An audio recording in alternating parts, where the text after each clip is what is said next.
എൻ്റെ മൂക്ക് കൊള്ളൂലാന്നും കണ്ണു കൊള്ളൂലാന്നും ചുണ്ടുകൾ കൊള്ളൂലാന്നും ഒക്കെ പല തെണ്ടികളും പറഞ്ഞിട്ടുണ്ട്.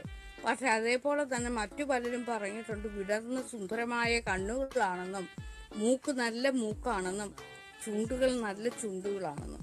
കാരണം എൻ്റെ മൂക്കും കണ്ണിനെ കുറിച്ചൊക്കെ എനിക്ക് നല്ല മടുപ്പുണ്ട്. വായു കയറണമെന്നുണ്ടെങ്കിൽ ഇത്രയും തുറന്ന മൂക്ക് തന്നെ വേണം, എന്നാലേ നല്ലവണ്ണം വായു അങ്ങോട്ട് കയറത്തുള്ളൂ. പിന്നെ എനിക്ക് മണം പിടിക്കാനൊക്കെ ഈ മൂക്കൊക്കെ മതി, മനസ്സിലായ. പിന്നെ എൻ്റെ ചുണ്ട് നല്ല ചുണ്ടാണ്, നല്ല കീറിയ ചുണ്ടാണ്, കീറിയ നല്ല ചുണ്ടാണ്, മനസ്സിലായോ. ഇങ്ങനെ വേണം ചുണ്ടിരിക്കേണ്ടത്. പിന്നെ എൻ്റെ കവിള് നല്ല ആപ്പിൾ കവിളുകളാണ്. പിന്നെ കണ്ണുകൾ വിടർന്ന തെല്ലി, പണ്ട് എന്നെ എല്ലാവരും ഉണ്ടക്കണ്ണി എന്നാണ് വിളിക്കുന്നത്. പിന്നെ പറയുന്ന സെക്സ്